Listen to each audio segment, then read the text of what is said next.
Peterson. These people that you're comparing yourself to, you don't really know very well. What that means is that you see their shiny outside, but you don't see the reality of their life. There's always people out there who are doing far better than you on pretty much anything you want to imagine. And if all you're doing is seeing yourself in their reflected light, let's say, then it's going to be pretty damn dismal. But it's not a good comparison because, well, first of all, there's danger in just comparing yourself to others, period, because they're not you. And God only knows what struggles they had to undertake to get to where they were, or what burdens they're currently carrying that you're not aware of. But you can certainly contrast yourself with yourself. And that's a lot better. It is the only way. Well, it's also the only way of really measuring anything approximating proper improvement. You can actually tell when you're a little better than you were yesterday. Right. And you can actually do that. That's another thing that's so interesting about it, is that you can actually make yourself a little better in some way, pretty much. Well, I don't know if it's at every moment, but you can certainly do it every day.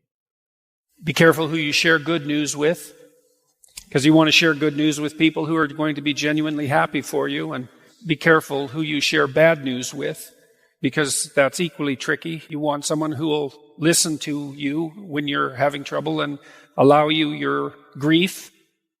Beauty calls people to their higher being, I would say, and to make friends with beauty is to introduce yourself very carefully to one of the mysteries of life that make it worth living. There's never been a better time for the majority of people to be alive. And the future, although we're vulnerable and terrible things can always happen to us, it's hard to make a case that the future doesn't look comparatively positive. We're becoming extremely technologically sophisticated, and the world is changing at an incredibly rapid rate. And the only way we're going to be able to manage that in a positive way is if each of us, or as many of us as possible, are capable of making wise and careful and truthful decisions. And if we do that, then maybe things can continue to improve. You don't get people to stand up on their own 2 feet and to adopt responsibility if everything is given to them. And that's a real conundrum. You know, maybe you're in California, see someone speeding down the road in a convertible Porsche, and you think, oh man, what a lucky bastard. And the truth of the matter is that he's thinking about wrapping his expensive sports car around the next cement pillar that he comes close to. You know, you can't tell. And people have hard lives. And even people who are comparatively fortunate have hard lives. And the ideal that you're observing that makes you jealous and resentful is in large part an illusion that's created by your own mind. You have to be careful of what you're jealous of, because you don't really know what it is.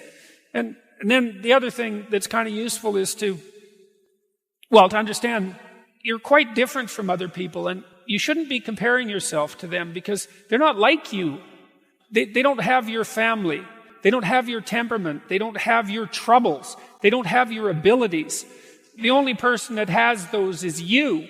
One of the rules, I think it's rule 4, is compare yourself to who you were yesterday and not to who someone else is today. And see, that's a game you can win. The possibility that you can make yourself slightly better on a continual basis is, I think that's something that's accessible to everyone. I think that's equivalent to leading a virtuous life. And there is something to be said for virtue and truth. You know, and that is one thing. Another thing that I've noticed about people who've been phenomenally successful is that they really do everything they can to live a truthful life. And you can get a bloody long ways by being honest. You got to know that there are differences in intelligence. It's really important. If you go into a job and you're not smart enough for that job, you're going to have one bloody miserable time. And you're going to make life wretched for the people around you because you won't be able to handle the position. But what you really want to do, as far as I can tell, if you want to maximize your chances for both success and let's say well-being, is you want to find a strata of occupation in which you would have an intelligence that would put you in the upper quartile. That's perfect. Then you're a big fish in a small pond. And you don't want to be the stupidest guy in the room. It's a bloody rough place to be. So, and you probably don't want to be the smartest guy in the room either, because what that probably means is you should be in a different room. If you want to be the best at what you're doing, bar none, then having an IQ of above 145 is a necessity, and maybe you're pushing 160 in some situations, and maybe that's making you one person in 10,000 or even one person in 100,000. And then also, to really be good at it, you probably have to be reasonably stress tolerant and also somewhat conscientious. Why is it that smart people are at the top of dominance hierarchies? And the answer to that, in part, is because they get there first. Right? I mean, everything's a race, roughly speaking. And the faster you are, the more likely you are to be at the forefront of the pack. And intelligence, in large part, is speed. That's not all of it is. So if you're moving towards something difficult rapidly, the faster people are going to get there first. You're going to have to put some effort into your life. And you need to be motivated to do that. And so what are the potential sources of motivation? Well, you could think about them in the big five manner. You know, if you're extroverted, you want friends. If you're agreeable, you want an intimate relationship. If you're disagreeable, you want to win competitions. If you're open, you want to engage in creative activity. If you're high in neuroticism, you want security. Okay, so those are all sources of potential motivation that you could draw on, that you could tailor to your own, your own personality. But then there are dimensions that you want to consider your life across. And so we ask people about, well, if you could have your life the way you wanted it in 3 to 5 years, if you were taking care of yourself properly, what would you want from your friendships? What would you want from your intimate relationship? How would you like to structure your family? What do you want for your career? Well, how are you going to use your time outside of your job? And how are you going to regulate your mental and physical health, and maybe also your drug and alcohol use? Because that's a good place to auger down. And that tangles in your incentive reward system. We talked about the dopaminergic incentive reward system, and that's the thing that keeps you moving forward. And the way it works is that it works better if it produces positive emotion when it can see you moving towards a valued goal. Okay, well, what's the implication of that? Better have a valued goal, because otherwise you can't get any positive motivation. Most creative people fail at producing their creative product and monetizing it. Right? So your default position, if you're a creative person, is you're going to fail. And that's because it's hard to come up with something new, and it's hard to present it to the market at the right time, and it's hard to market it. Like, those things are really, really difficult. And so what successful entrepreneurs do is they just keep doing it over and over and over and over and over and over and over. And eventually, if they're fortunate, one of their ideas happens to hit the right place at the right time. Even if your idea is good, that doesn't mean it will be successful. There's so many things that have to be taken into account. So this is partly why persistence, and that's part of conscientiousness, is so useful. It's like persistence is helpful because it enables you to run many, many experiments. And you need to know that the baseline is failure. It's important, because otherwise you'll blame that on yourself.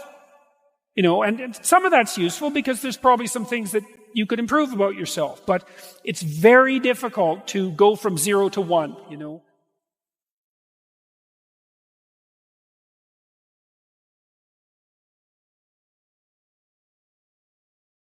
The next best predictor of lifetime success is conscientiousness. Well, and of the two aspects of conscientiousness, say orderliness and industriousness, the better predictor is industriousness. So the question is, well, what can you do about your industriousness? And the answer to that is, well, that's kind of rough too, because there's a strong genetic component. But you can work on micro habits with regards to your conscientiousness. And I think the best micro habits, this is partly to do with this future authoring program processes, I think the best thing you can do with regards to your conscientiousness is to set up some aims for yourself, goals that you actually value. And the future authoring program helps people do that. And basically, it does a situational analysis it helps you do a situational analysis of your life more than a psychological analysis, I would say. And so the questions are something like, well, all right, you're going to have to put some effort into your life. And you need to be motivated to do that. And so what are the potential sources of motivation? Well, you could think about them in the big five manner. If you're extroverted, you want friends. If you're agreeable, you want an intimate relationship. If you're disagreeable, you want to win competitions. If you're open, you want to engage in creative activity. If you're high in neuroticism, you want security. Okay, so those are all sources of potential motivation that you could draw on, that you could tailor to your own, your own personality. But then there are dimensions that you want to consider your life across. And so we ask people about, well, if you could have your life the way you wanted it in 3 to 5 years, if you were taking care of yourself properly, what would you want from your friendships? What would you want from your intimate relationship? How would you like to structure your family? What do you want for your career? Well, how are you going to use your time outside of your job? And how are you going to regulate your mental and physical health, and maybe also your drug and alcohol use? Because that's a good place to auger down, because alcoholism, for example, wipes out 5 to 10% of people. So you want to keep that under control. And then so maybe you develop a vision of what you would like your life to be, and that associates the goal. Well, once the goal is established, and then you break down the goal into micro processes that you can implement, the micro processes become rewarding in proportion, in relation to their causal association with the goal, and that tangles in your incentive reward system. We talked about the dopaminergic incentive reward system, and that's the thing that keeps you moving forward. And the way it works is that it works better if it produces positive emotion when it can see you moving towards a valued goal. Okay, well, what's the implication of that? Better have a valued goal, because otherwise you can't get any positive motivation working out. And so the more valuable the goal, in principle, the more the micro processes associated with that goal start to take on a positive charge. And so what that means is, well, you get up in the morning and you're excited about the day. You're ready to go. And so as far as I can tell, what you do is you specify your long-term ideal. Maybe you also specify a place you want to stay the hell away from, so that you're terrified to fail as well as excited about succeeding, because that's also useful. You specify your goal. You do that in some sense as a unique individual. You want to specify goals that make you say, oh, if that could happen as a consequence of my efforts, it would clearly be worthwhile. Because the question always is, why do something? Because doing nothing is easy. You just sit there and you don't do anything. That's real easy. The question is, why would you ever do anything? And the answer to that has to be because you've determined by some means that it's worthwhile. And then the next question might be, well, where should you look for worthwhile things? And one would be, well, you could consult your own temperament. And the other would be, well, you kind of look at what it is that people accrue that's valuable across the lifespan. So you do a structural analysis of the subcomponents of human existence, and I already did that. You need a family, you need friends. You don't need to have all these things, but you better have most of them. Family, friends, career, educational goals, plans for, time outside of work, attention to your mental and physical health, etc. That's what life is about. And if you don't have any of those things, well, then all you've got left is misery and suffering. So that's a bad deal for you. So once you set up that goal structure, let's say, and that's really in many ways that's what you should be doing at university. That's exactly what you should be doing, is trying to figure out who it is that you're trying to be, right? And you aim at that, and then you use everything you learn as a means of building that person that you want to be. And I really mean want to be. I don't mean should be, even those things are going to overlap. And it's important to distinguish between those, because that's partly, and this is back down to the micro routine analysis. So if I was saying, well, you're going to try to make yourself more industrious. Okay, number one, specify your damn goals, because how are you going to hit something if you don't know what it is? That isn't going to happen. And often people won't specify their goals too, because they don't like to specify conditions for failure. So if you keep yourself all vague and foggy, which is real easy, because that's just a matter of not doing as well, then you don't know when you fail. And people might say, well, I really don't want to know when I fail because that's painful. So I'll keep myself blind about when I fail. That's fine, except you'll fail all the time then. You just won't know it until you've failed so badly that you're done. And that can easily happen by the time you're 40.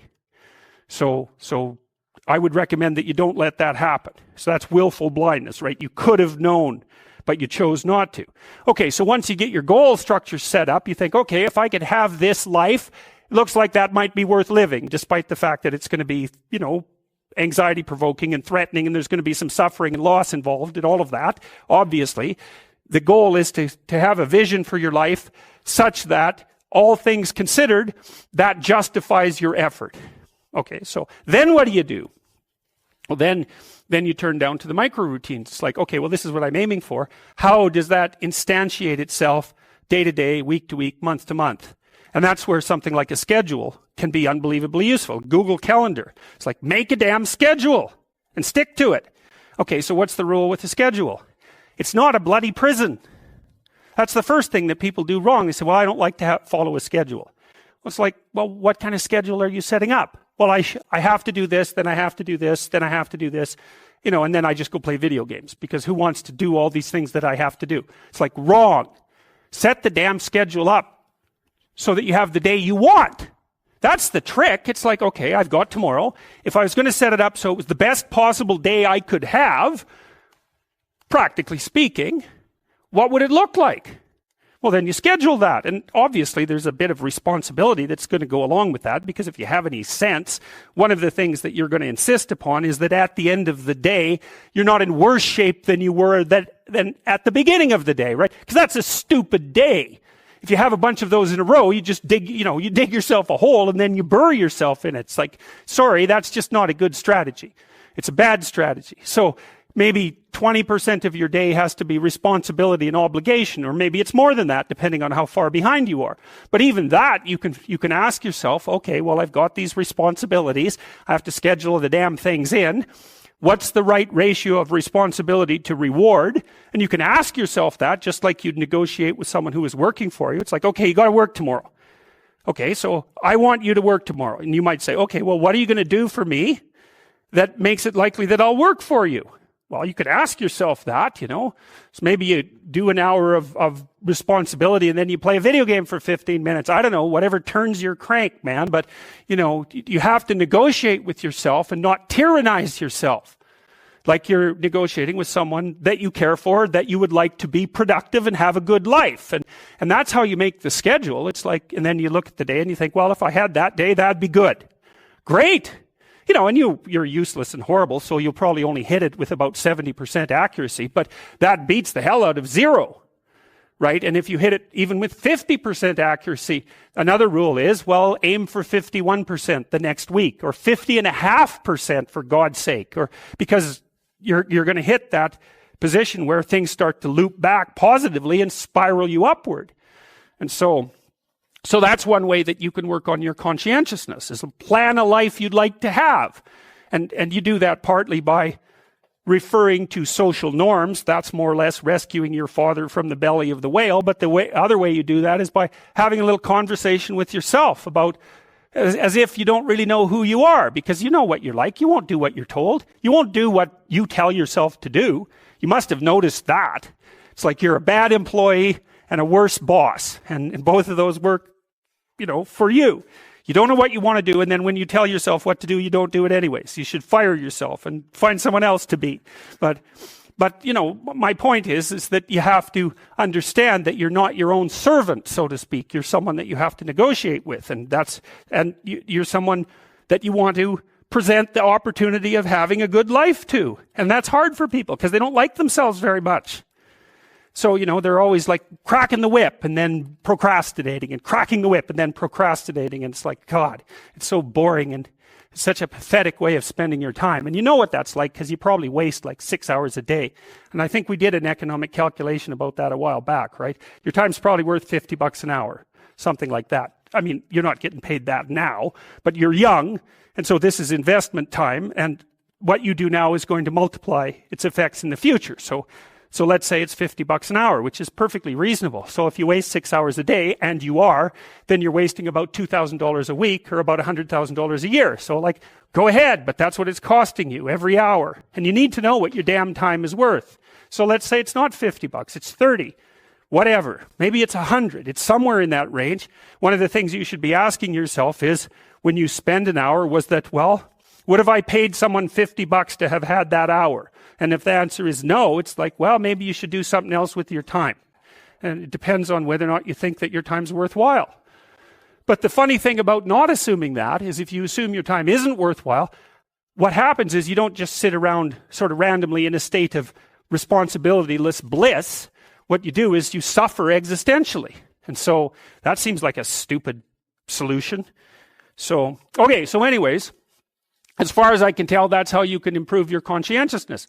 Outline a goal that you actually would like to hit. And even better, here's something else you can think about when you're negotiating in your life.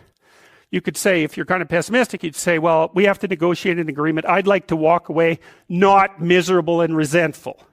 Okay, let's call that a baseline. And that's how you're going to negotiate with your wife or your husband. That's a good thing to know. You want to negotiate so that you don't walk away miserable and resentful, because that makes you hostile, and then you'll work to hurt them. And I would say that's unless you want to hurt them, and then of course they'll happily return the favor. If you want to exist in a place where you're basically hitting each other in the head repeatedly for 30 years, you go right ahead. But I wouldn't say that that's a particularly good way of living. So you might say, well, the minimal precondition for a successful negotiation is that you don't walk away resentful and angry. And so that's also how you know when you have something to say to someone. Because the rule has to be, if you're going to walk away resentful and angry, you've got something to say. Doesn't mean you're right, by the way. But it does mean that you have something to say. But it's kind of a low bar, you know. Like if I wanted to live with you for 30 years, maybe we should say, how about we walk away from our mutual negotiations thrilled? Well, why not? You know, you got to aim for something. You could aim for that. You want to negotiate with your boss for a new salary. You might think, okay, I've got this damn job. How much would I have to be paid so I'd be so bloody excited to go to work I could hardly stand it? Well, you could at least know what that number is. And then you could go there and say, well, look, you know, you like to have me around. I've been doing some thinking. I think if you paid me this amount of money, I'd be so thrilled to go to work that you could hardly even keep me away from here. And your boss might think, wow, I'd actually really like to have someone around who'd be so thrilled to work that I can't get rid of them. It's like, maybe I can't give you all of that. I'll give you 75%. Maybe we can renegotiate it in a year. It's like, hey, good deal. Or you can, you know, be some weaselly coward and go in there and snivel about how awful your life is and walk away barely able to tolerate the outcome of the negotiation. It's like, I wouldn't recommend that. And it's funny because I've watched people do this repeatedly in my clinical practice, because we plan all the time, because the rule is you're going to come and see me. I'm going to try to help you figure out how to have the life that you want to have. And we're going to think about that strategically. So you're making $50,000 a year right now. Maybe you should be making $150,000 in 3 years. And they think, well, that couldn't happen. It's like, not with that attitude. That's the first thing. It's like, no, that's not going to happen if you don't ask people for the damn money, if you don't look for a better job, but they're going to come along and just shovel a boat full of money at you. It's like, no, that's not going to happen. But why is that impossible? You look at you people in here. It's like, what the hell is wrong with you? Nothing.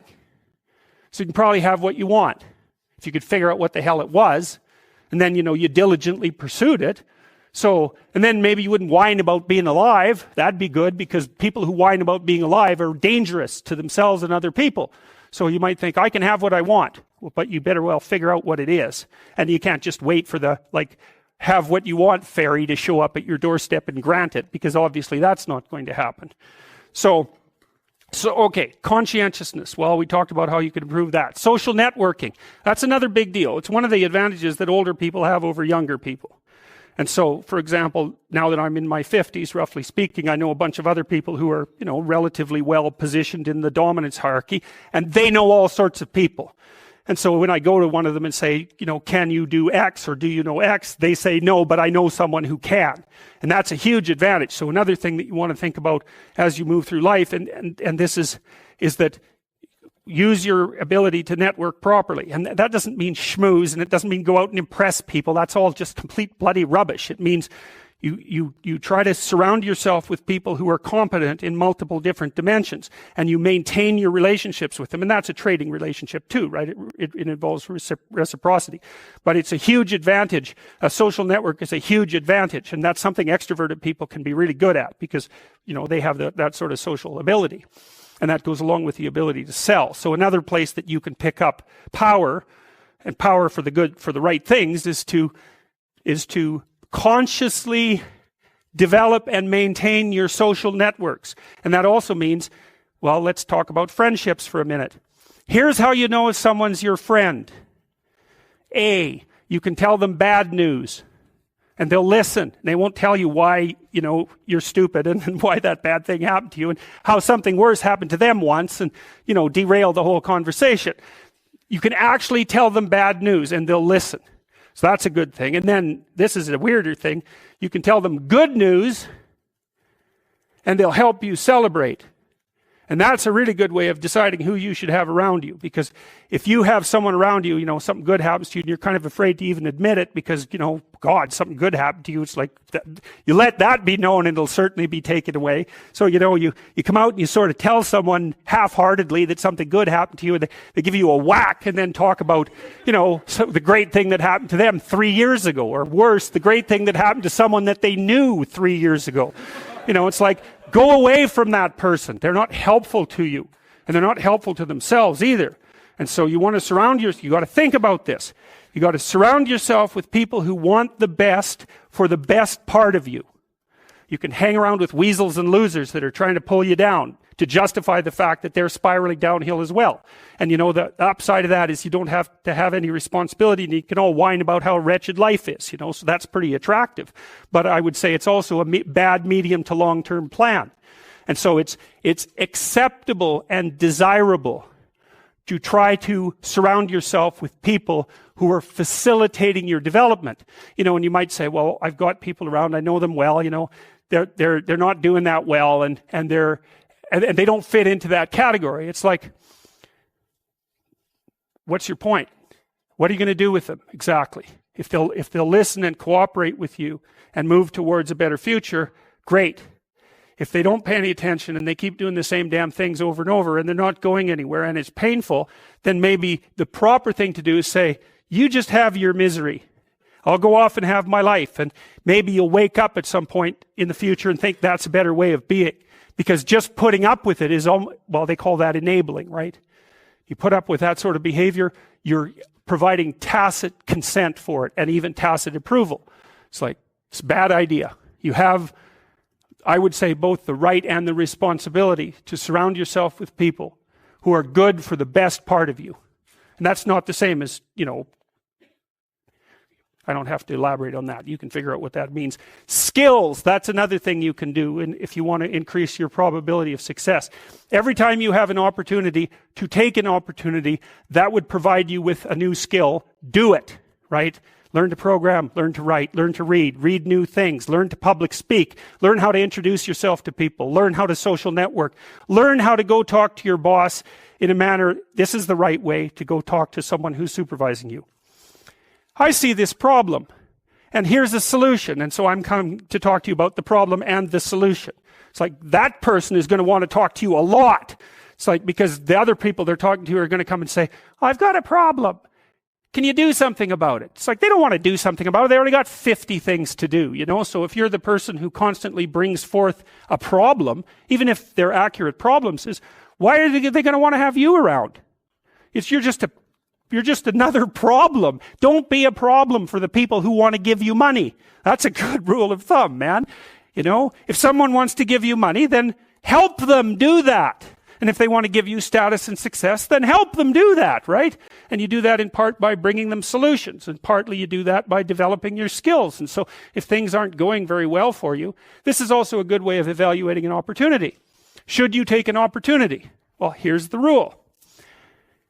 Take the opportunity if it will teach you something that you can use for other opportunities. Because then even if it fails, which you probably will, it doesn't matter because you've accrued something of value that you can bring forward to the next situation. So, there's this old Jungian idea that I told you about in the Chartres Cathedral, for example. The cathedral is made in the form of a cross, and the cross signifies the center of the world, and the dome signifies the sky. And so right below the dome at the center of the world, and it's a cross because the cross is the place of suffering. So that's the center of the world, because that's what you are. You're the place of suffering, right? You're the place of conscious suffering. That's the center of the world.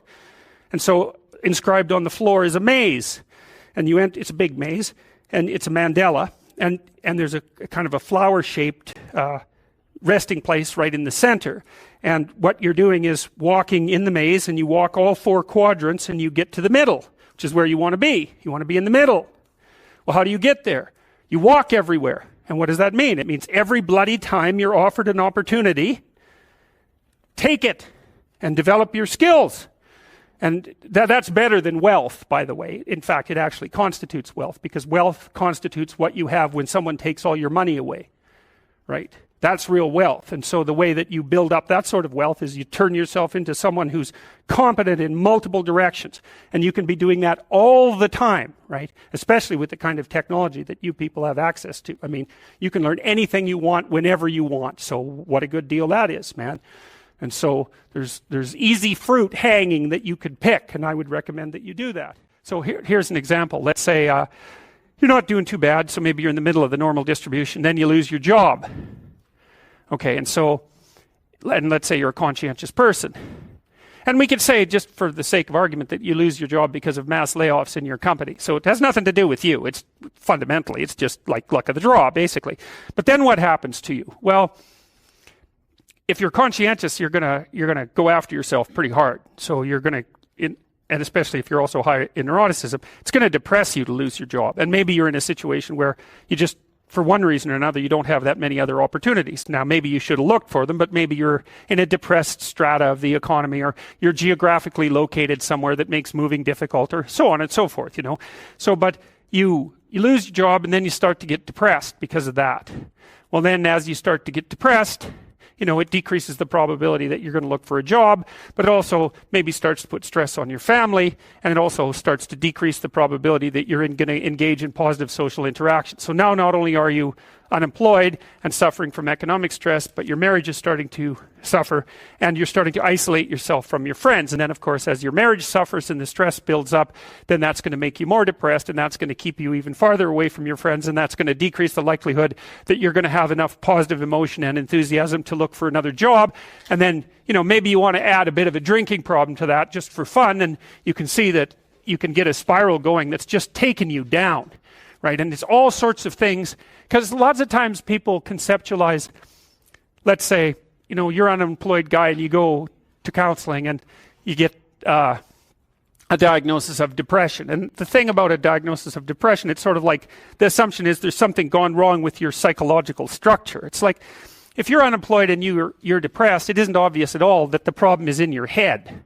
You know what I mean? It isn't even obvious that it's a psychological problem. It's just a problem, and problems can take you out. And so if you're unemployed and you're under economic stress and your marriage is starting to shake and you're isolating yourself from your friends and you're less likely to be motivated to go look for a job, you can sort of think about that as a depressive spiral, but you can also think of it as a conspiracy in some sense of external forces that are auguring you into the ground. And we don't tend to conceptualize psychological disorders that way, but we should, because lots of times when people are suffering from something that you could describe in psychological terminology, and depression is a very good example of that, it isn't obvious that there's something wrong with them psychologically. Often they just are in trouble. And there isn't a category in psychological diagnosis for client in serious trouble. But my experience has been almost without exception that the people that come to see me because something's gone wrong with their life, not because they have a psychological problem. Now you could say, well, their psychological inadequacies, such as they might be, are interfering with their ability to recover, or maybe even served as precursors to, increase the probability of the catastrophe, but it's still not exactly the appropriate way to conceptualize it. And, because there's you inside you, and as a personality psychologist and as a clinical theorist, most of what I've talked to you guys about is your psyche and its structure as if it was like a soul that inhabited you. And there's some real utility in that. You're an individual demarcated from the community. You can be set up in a healthy manner or a non-healthy manner. The problem with that is that you're not just an individual. You're connected to all these external dynamic networks that are really, really important. And it isn't even easy to separate them from you. Like you might say, well, this is especially true once you become a parent, is your child more you than your arm? Well, you think it's pretty obvious that parts of you that are physically linked are more key to you as an entity, but it's by no means obvious. I think many people would much more happily sacrifice an arm than a child, and so your boundaries are not, where your boundaries are located are not precisely isomorphic with the outline of your body. It's not that simple at all, and so you're embedded in all sorts of networks that can pull you down rapidly or elevate you, because the other thing that happens is that, well, let's say I've never traded with anyone, and I go up to someone and I say, well, do you want to trade? And they say, well, why? How can I trust you? And the answer to that is, well, you have to take my word for it. Well, that's not a very good argument. You might say instead, well, here's what I have to offer, and you can evaluate it. But the person's likely to say, well, I don't know how to evaluate it, and so I'm still stuck with taking your word. So that's a bad problem. And you'll see that if you ever try to sell a product in the marketplace, is if the product is new and it's complex, then you're forcing the person that wants to buy it to evaluate it, and then you're forcing them to take the risk of being wrong as well as the time it would take to evaluate it, and they don't like that. What they want is what's often called social proof, which is, okay, well, you want to trade with me, who else have you traded with? And if the answer is 0, then they are going to say, well, you're an interesting person and all that, but I've got these other people over here who've already traded with a bunch of people, and therefore the risk is lower, in part because, let's say, I have a supervisor, and I'm going to make a decision. And my primary concern is that my supervisor will not hate me for making the decision. It's not that my primary concern is to make the best decision. It's not the same thing. It's that I want to make a decision that I'm not going to get in trouble for. Okay, so how do I do that? Because I need a post hoc justification. So I buy something from you and it turns out to be terrible. And I get called on the table for it. And what do I say? I say, well, that person was buying from it, and that person was buying from him, and that person was buying from him. Like, all these other people were doing the same thing, so it's not like the error is localized in me, and that's often a very credible story. But if the answer is, well, I evaluated it and decided to take a risk, it's like, well, out the door with you, Sonny, because, that's an indication that you're not capable of doing that sort of thing. So I think part of the reason that people spiral downhill into 0 is because positive feedback, like a positive feedback loop, is a loop that increases the probability that the loop will continue, right? A positive feedback loop is, you've experienced this when you hear microphone feedback in an amplified system.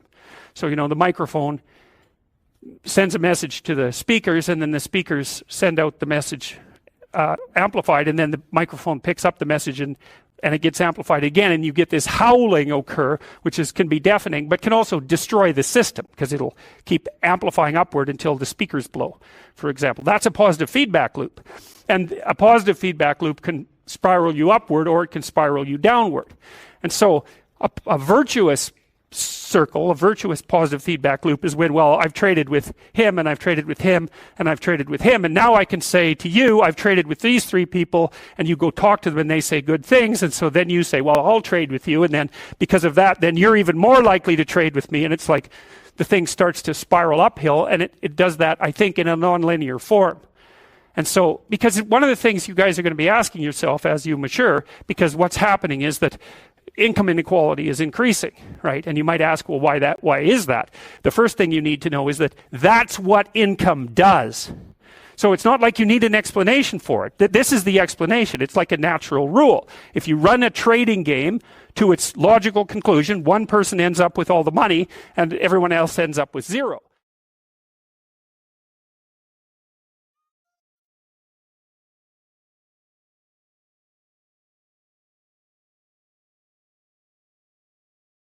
It's an oratorio in Montreal. I think it's the second largest one in the world. It's set on a hill, at the top of a hill. And there's a huge staircase leading up to it from the bottom of the hill. And people often who are crippled and who are on crutches and so forth, or in wheelchairs, go there and make their way painfully up the hill. Or maybe they do that on their knees. And the idea is that they're struggling incrementally uphill, step by step, despite their burdens, to reach the city of God on the hill. And they're acting out. That's life. It's like the proper aim is the city of God on the hill. And what is that? Well, that's that place where these levels of responsibility are stacked together harmoniously, so that you're acting in your best interest, and in your family's best interest, and in the world's best interest. And I would say in the best interests of reality itself, right? Assuming that we have some integral role to play in reality, which is certainly at least true at the human level. That's the city of God on the hill that beckons to everyone. And you move towards that humbly. So that's one step at a time. And you do it despite your burden and your suffering. All of that. And that's all dramatized in that. And it's a perfect drama of that. My granddaughter, who's 14 months old, has just learned a new game. And the game is she plays it with her wooden spoon. And the game is she has the spoon, and then she looks at you, and then she gives you the spoon. And then you take it from her, and she lets it go. And then she watches you, and then you give the spoon back. And she's very happy to get the spoon back. But she's also very happy to give it to you. And then she turns to the next person, and she gives them the spoon, and then she gets it back. And then you can play with her. And the play is, well, now you've started to embody the principle of reciprocity, right? We can trade. And it's a repeating game. It's not one trade. You don't end up with the spoon, and I don't end up with the spoon. We both have the spoon some of the time across time. And there's some utility in the exchange itself. Okay, so she's playing with that and thrilled about it. And no wonder, because it's a walloping discovery. And so then you take the spoon from her, and maybe you hold it a little longer than she expects, and that makes her a little nervous, but then you give it back, and then she's relieved, and that makes her happy. Or you cover the spoon with your hand, and then she's a bit confused about where it might be, and you show it to her, and you give it back, and she's happy about that. Or she reaches out to grab it, and you pull it away a little bit, and move it back and forth, so she has to do a little more effort to get it. And as long as you don't push that, and it's a bit of a challenge to her, both physically in terms of coordination, but also psychologically in terms of delay of gratification, she also finds that gratifying. And the reason for that is that you're showing how robust and resilient the idea of reciprocity is across sequences of transformations.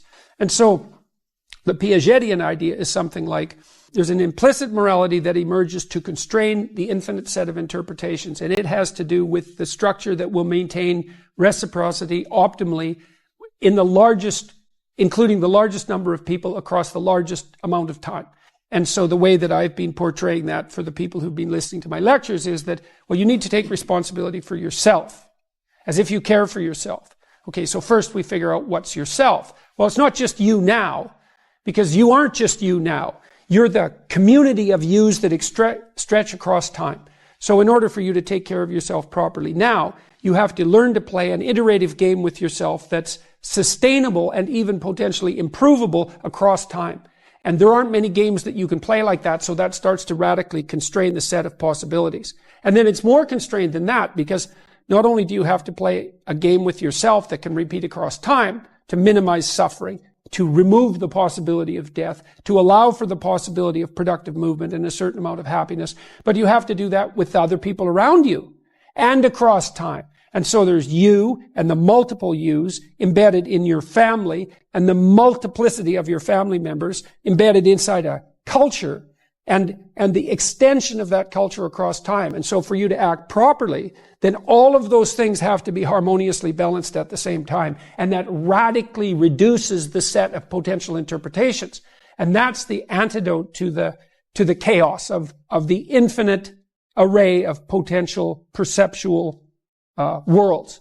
Well, and then there are questions that emerge out of that, like, well, what's the best way to play that game? But we certainly know that reciprocity, fair play, the spirit of fair play is immensely important to that, and that's what Piaget documented, and that's what we all know, and also that there's something about truth that's absolutely integral to that as well. One of the things I talk about in 12 Rules for Life, and in my lectures, this has become a meme, strangely enough, something that's widely distributed on the web, partly because there's a comical element to it. It's to clean up your room. And everyone laughs about that because I'm taking that seriously. It's like, well, clean up your room. Everyone's mother has told them that 1,000 times, right? But I try to explain why. It's like, well, you have a bit of chaotic potential right in front of you. It's, in some sense, infinite in its potential. And the domain in which you can manipulate that might be rather restricted because of the restrictions that are part and parcel of your existence. But maybe you have your room, and you might have contempt for that, and so it's a complete bloody catastrophe. But you don't have to. You could think, well, it isn't a room, it's a place of potential. And as soon as you know that, then it's not your room anymore. It isn't a room. The room that you see is your preconception of the space that you inhabit. What's there is a fragment of infinity. That's what's there. And what you see is the low-resolution consequence of your assumption and lazy habit and blindness. That's your initial room. And you think, well, no, that's not the room. See, part of what artists do, for example, when Van Gogh paints a room, and you look at it glowing, he's trying to show you what's beyond your perception of the room. And I mean this technically, like the way that your visual system is set up is that whenever memory and presumption can replace direct perception, it will, because it's simpler. So you literally see what you expect to see. And if what you see is dull and drab and boring and pointless and uninspiring, then that's you. It's not what's there. And what the artist does when he or she re-represents that mundane reality is to remind you of what's behind it, the potential that's there. And so what I'm suggesting to people is that they take the potential that's right in front of them. It's like, okay, and here's the rule. You're aiming up. There's something that you could change, that you would change. That might be a very small thing. Could, well, that's within the grasp of your power. Would is within the grasp of your will. To combine those two things might be a very small shift. You might only be willing to make a very tiny step forward. It's like, fine, good enough. Make a tiny step forward. And that makes you a slight bit stronger than you were before. And then the next step can be slightly larger. And it's the path of humility. What human beings confront in their lives is akin to what God himself confronted at the beginning of time. And so it's easy for us to believe that we're deterministic creatures like clocks. And that it's the past that drives us forward in a deterministic manner into the future. But I don't believe that's the case. I actually don't think there's any evidence that that's the case, because people are so complex you actually can't predict them as if they're deterministic, except in very constrained circumstances. And so it's a hypothesis, but it's not a very good one. What seems to me to be the case, and I think this is how people conceptualize themselves and how they act towards themselves and towards other people, and how our social structures, our political structures are constituted, is that human beings constantly confront a landscape of possibility. It's potential itself. And we have a belief in the idea of potential. We have an idea that there are things that could be. It's a very strange conception of reality, because it's not a materialistic conception, because things that could be aren't measurable in any sense, right? But we certainly act as if they exist. And we all treat each other as if one of our fundamental ethical requirements is for you to confront that potential properly. And that would be to live up to your responsibility. It's just you have these gifts and talents and possibilities that have been granted to you. And if you fail to make use of them, your talents, let's say, then that's a sin of sorts. And that's a religious way of thinking about it, but it doesn't matter, because that's how people treat each other. If you have a child, for example, or a spouse, or a friend, brother, anyone you care about, and you have the intuition that they could be making more of themselves and what they have than they are, then you're deeply disappointed in that. And the reason you're disappointed in that is because there's a call to us, an existential call, to confront that potential that's everywhere, that faces us in every direction, and to transform it into the most functional and habitable order possible. And the way that is to be done properly is with truth.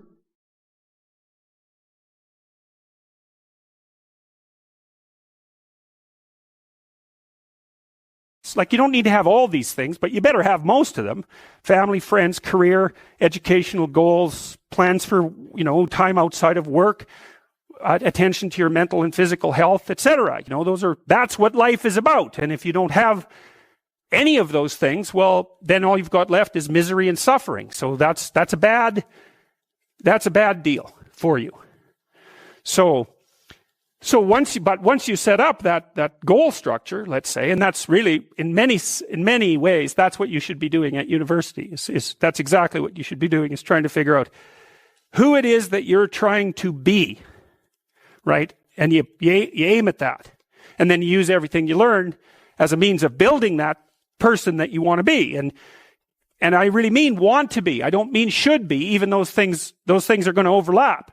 And it's important to distinguish between those because that's partly, and this is back down to the micro routine analysis. So if I was saying, well, you're going to try to make yourself more industrious. Okay, number one, specify your damn goals. Because how are you going to hit something if you don't know what it is? That isn't going to happen. And often people won't specify their goals too because they don't like to specify conditions for failure. So if you keep yourself all vague and foggy, which is real easy because that's just a matter of not doing as well, then you don't know when you fail. And people might say, well, I really don't want to know when I fail because that's painful. So I'll keep myself blind about when I fail. That's fine, except you'll fail all the time then. You just won't know it until you've failed so badly that you're done. And that can easily happen by the time you're 40. So I would recommend that you don't let that happen. So that's willful blindness, right? You could have known, but you chose not to. Okay, so once you get your goal structure set up, you think, okay, if I could have this life, it looks like that might be worth living, despite the fact that it's going to be, anxiety provoking and threatening, and there's going to be some suffering and loss involved and all of that. Obviously, the goal is to have a vision for your life such that all things considered, that justifies your effort. Okay, so then what do you do? Well, then you turn down to the micro routines. It's like, okay, well, this is what I'm aiming for. How does that instantiate itself day to day, week to week, month to month? And that's where something like a schedule can be unbelievably useful. Google Calendar. It's like, make a damn schedule and stick to it. Okay, so what's the rule with the schedule? It's not a bloody prison. That's the first thing that people do wrong. They say, well, I don't like to follow a schedule. Well, it's like, well, what kind of schedule are you setting up? Well, I have to do this, then I have to do this, then I have to do this, and then I just go play video games because who wants to do all these things that I have to do? It's like, wrong. Set the damn schedule up so that you have the day you want. That's the trick. It's like, okay, I've got tomorrow. If I was going to set it up so it was the best possible day I could have, practically speaking, what would it look like? Well, then you schedule that. And obviously, there's a bit of responsibility that's going to go along with that, because if you have any sense, one of the things that you're going to insist upon is that at the end of the day, you're not in worse shape than you were than at the beginning of the day, right? Because that's a stupid day. If you have a bunch of those in a row, you just dig yourself a hole and then you bury yourself in it. It's like, sorry, that's just not a good strategy. It's a bad strategy. So maybe 20% of your day has to be responsibility and obligation, or maybe it's more than that, depending on how far behind you are. But even that, you can ask yourself, okay, well, I've got these responsibilities. I have to schedule the damn things in. What's the right ratio of responsibility to reward? And you can ask yourself that, just like you'd negotiate with someone who is working for you. It's like, okay, you got to work tomorrow. Okay, so I want you to work tomorrow. And you might say, okay, well, what are you going to do for me that makes it likely that I'll work for you? Well, you could ask yourself that, So maybe you do an hour of responsibility and then you play a video game for 15 minutes. I don't know, whatever turns your crank, man. But, you have to negotiate with yourself and not tyrannize yourself. Like you're negotiating with someone that you care for, that you would like to be productive and have a good life. And that's how you make the schedule. It's like, and then you look at the day and you think, well, if I had that day, that'd be good. Great. And you're useless and horrible, so you'll probably only hit it with about 70% accuracy, but that beats the hell out of 0, right? And if you hit it even with 50% accuracy, another rule is, well, aim for 51% the next week, or 50.5% for God's sake, or because you're going to hit that position where things start to loop back positively and spiral you upward. And so that's one way that you can work on your conscientiousness, is plan a life you'd like to have. And you do that partly by referring to social norms. That's more or less rescuing your father from the belly of the whale. But the other way you do that is by having a little conversation with yourself about, as if you don't really know who you are, because you know what you're like. You won't do what you're told. You won't do what you tell yourself to do. You must have noticed that. It's like you're a bad employee and a worse boss. And both of those work for you. You don't know what you want to do, and then when you tell yourself what to do, you don't do it anyways. You should fire yourself and find someone else to be. But my point is that you have to understand that you're not your own servant, so to speak. You're someone that you have to negotiate with, and you're someone that you want to present the opportunity of having a good life to. And that's hard for people because they don't like themselves very much. So, they're always like cracking the whip and then procrastinating and cracking the whip and then procrastinating. And it's like, God, it's so boring and it's such a pathetic way of spending your time. And you know what that's like because you probably waste like 6 hours a day. And I think we did an economic calculation about that a while back, right? Your time's probably worth $50 an hour, something like that. I mean, you're not getting paid that now, but you're young. And so this is investment time. And what you do now is going to multiply its effects in the future. So let's say it's $50 an hour, which is perfectly reasonable. So if you waste 6 hours a day, and you are, then you're wasting about $2,000 a week or about $100,000 a year. So like, go ahead, but that's what it's costing you every hour. And you need to know what your damn time is worth. So let's say it's not $50, it's 30, whatever. Maybe it's 100. It's somewhere in that range. One of the things you should be asking yourself is, when you spend an hour, was that, well, would have I paid someone $50 to have had that hour? And if the answer is no, it's like, well, maybe you should do something else with your time. And it depends on whether or not you think that your time's worthwhile. But the funny thing about not assuming that is if you assume your time isn't worthwhile, what happens is you don't just sit around sort of randomly in a state of responsibilityless bliss. What you do is you suffer existentially. And so that seems like a stupid solution. If you take people, and I've told you this, and you expose them voluntarily to things that they are avoiding and are afraid of, that they know they need to overcome in order to meet their goals, their self-defined goals. If you can teach people to stand up in the face of the things they're afraid of, they get stronger. And you don't know what the upper limits to that are, because you might ask yourself, like, if for 10 years, if you didn't avoid doing what you knew you needed to do, by your own definitions, right, within the value structure that you've created to the degree that you've done that, what would you be like?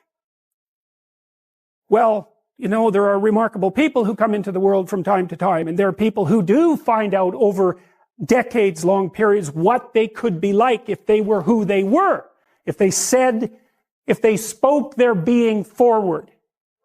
And they get stronger and stronger and stronger, and we don't know the limits to that. We do not know the limits to that. And so you could say, well, in part, perhaps the reason that you're suffering unbearably can be left at your feet, because you're not everything you could be, and you know it.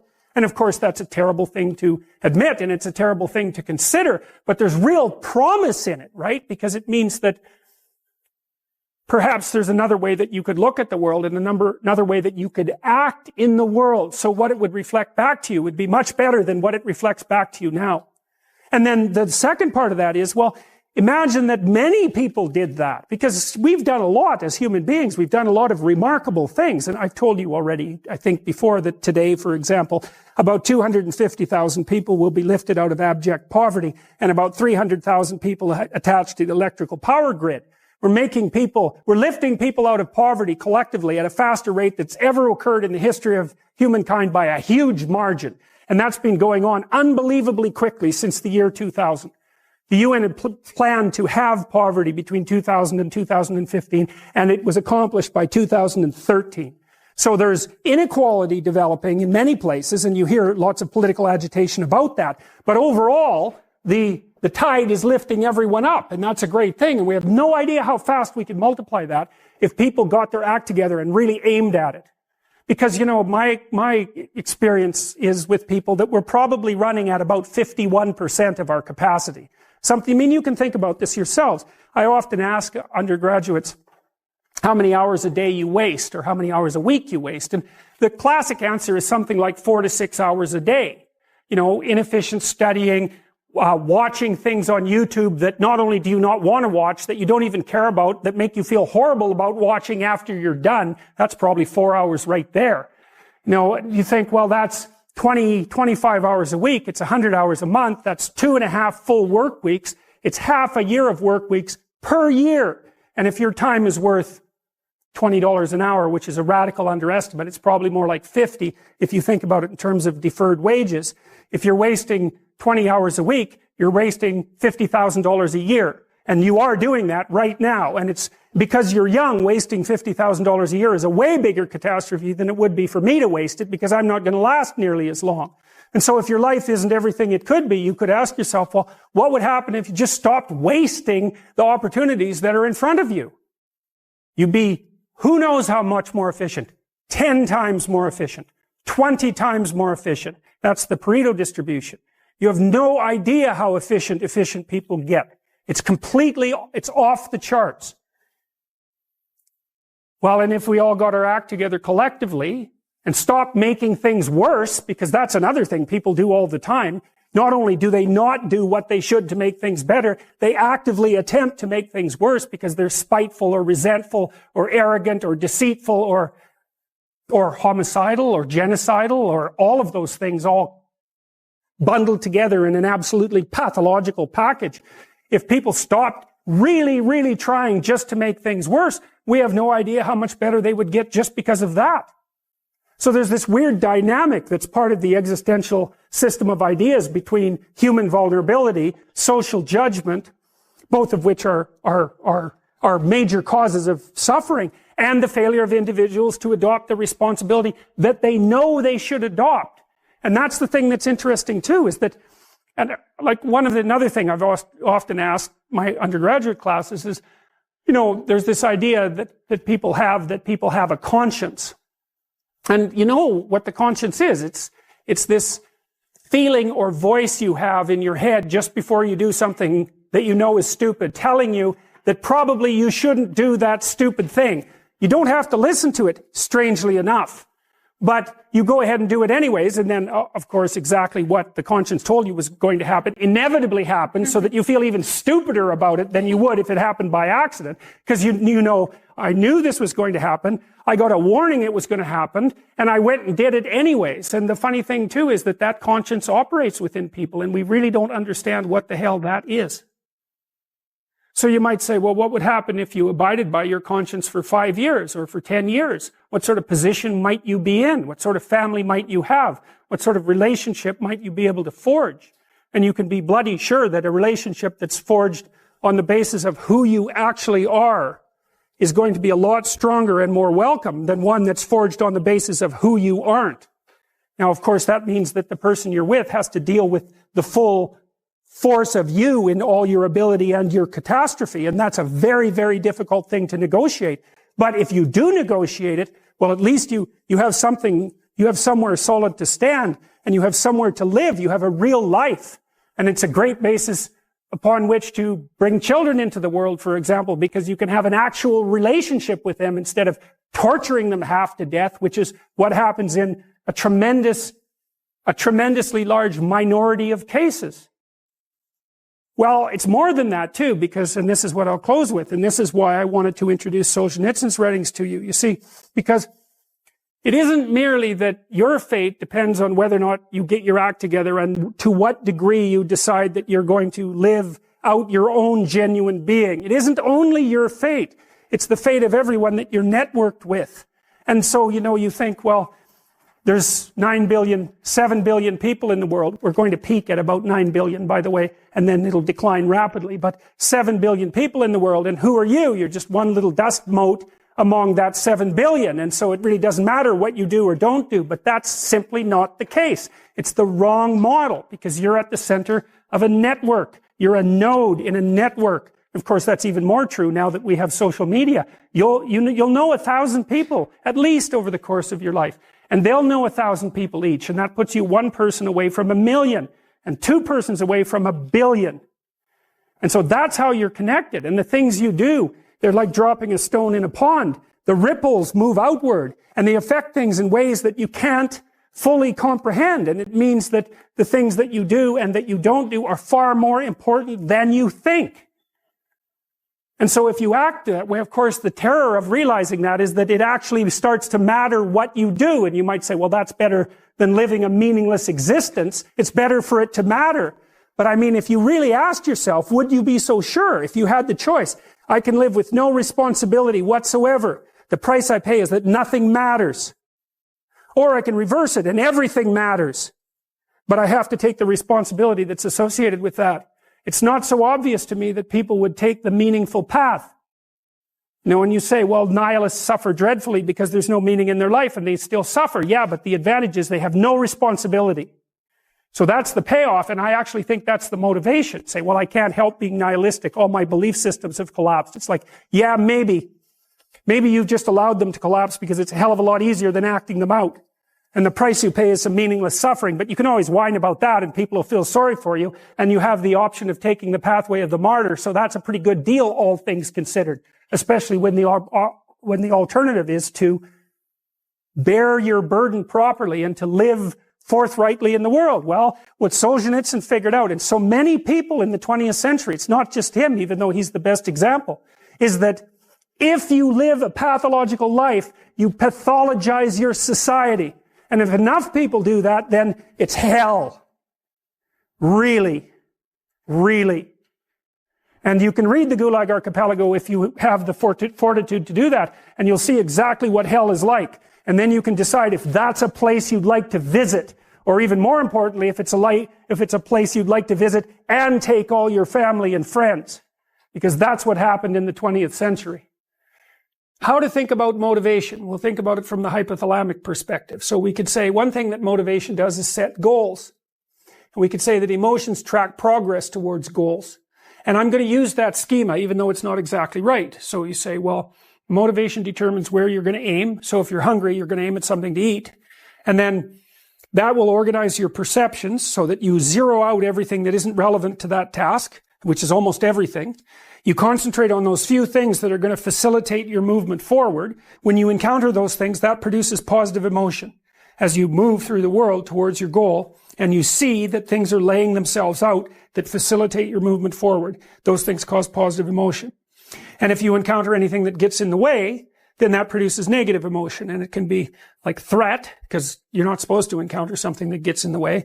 It can be anger, so that you move it away. It can be frustration, disappointment, grief. Those would, if you had a response that serious to an obstacle, it would probably punish the little motivated frame right out of existence. You know, so you walk downstairs and, I don't know, the contracting company has set a wrecking ball through your kitchen. It's like, that's going to be disappointing. You're not going to keep eating the peanut butter sandwich in the rubble. That little frame is going to get punished out of existence, and some new goal is going to pop up in its stead. And, you know, one of the things we're going to try to sort out is, how do you decide when you've encountered an obstacle that's so big that you should just quit and go do something else? Because that's not obvious. You know, and you can get into counterproductive persistence pretty easily. So we don't know how people solve that problem. It's a really complicated one. So anyways, we're going to work on that scenario. Your hypothalamus pops up micro goals that are directly relevant to biological survival. That produces a frame of reference. So it's not a goal, it's not a drive, and it's not a collection of behaviors. It's a little personality. And the personality has a viewpoint, it has thoughts that go along with it. It has perceptions, it has action tendencies, all of that. You can see this in addiction, most particularly. So one of the things that you find often with people who are alcoholic is they lie all the time. And that's because when they've built a little alcohol-dependent personality inside of themselves, or a big one, maybe it's 90% of their personality, and one of the things that consists of is all the rationalizations that they've used over the years to justify their addiction to themselves and to other people. And so the addiction has a personality. You know, and so when the person is off, or maybe they're addicted to meth or something like that, where, you know, the addiction is more, it's more short-term powerful than I would say than an alcohol addiction. They'll say anything. And the words are just tools used to get towards the goal. And if they happen to be deceptive, whatever, it doesn't matter. They're just practical tools to get towards the goal. And then when you get towards the goal and you take a nice shot of meth or something like that, you reinforce all those rationales that you used to get the drug, and then the next time you're even a better deceiver and liar. So, okay, so we're going to say motivations, one way of thinking about it is they set goals, but it's not the right way of thinking about it. They produce a whole framework of interpretation. And so we're going to think about that framework of interpretation. And then emotions emerge inside of that.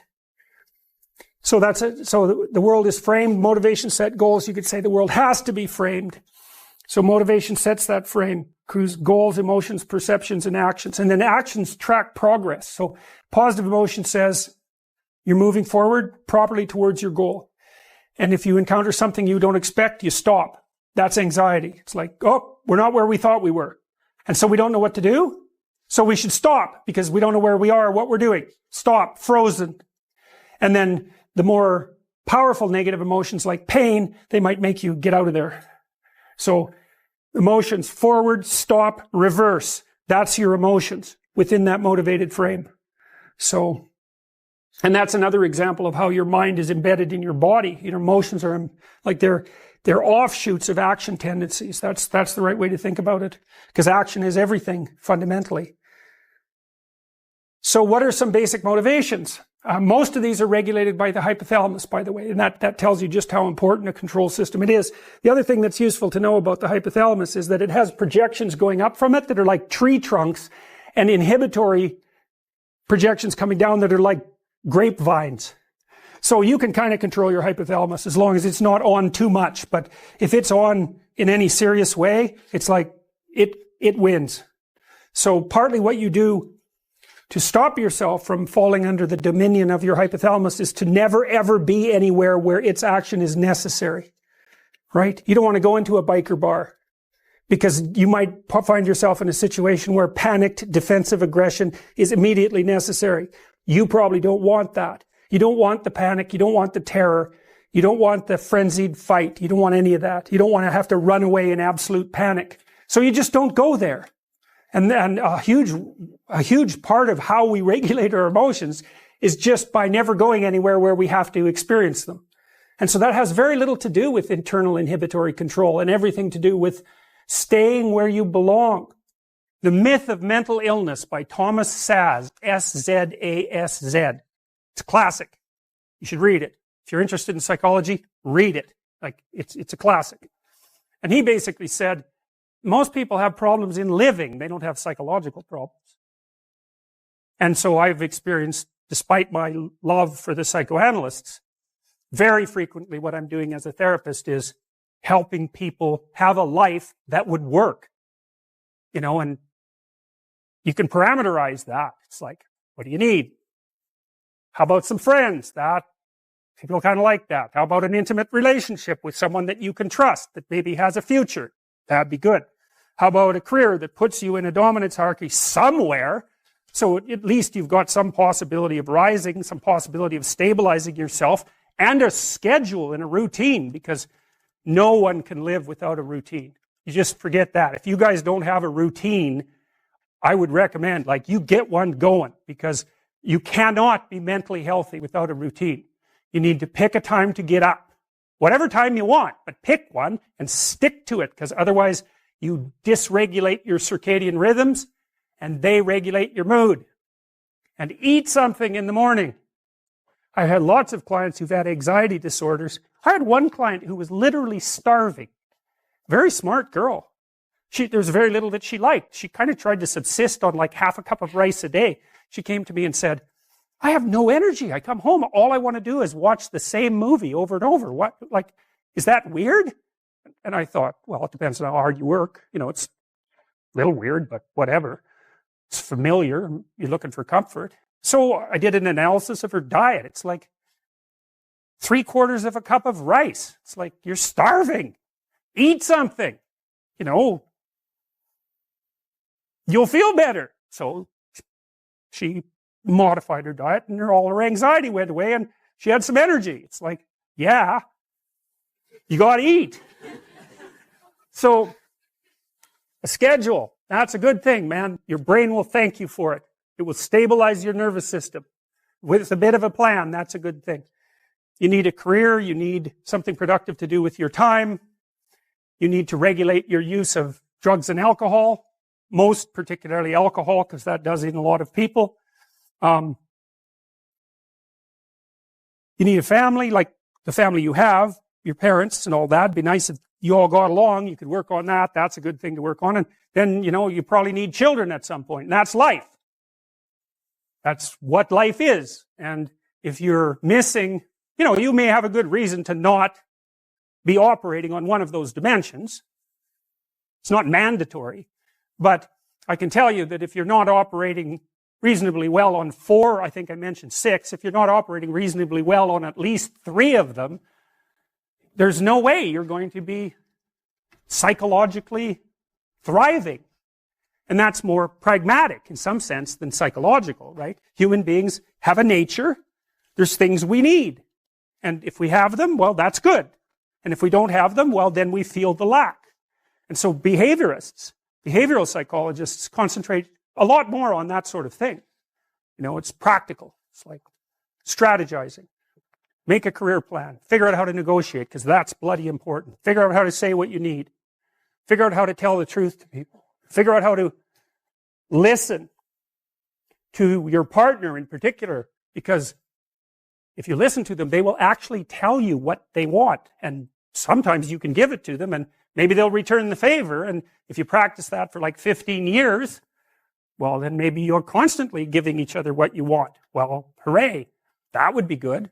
And then there's two of you under most circumstances, and it's better to have two brains than one, because people think differently because of their temperament mostly.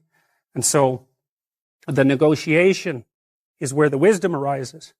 And it's part of the transformation, the psychological transformation that's attendant on an intimate relationship. And one of the fundamental purposes of a long-term intimate relationship.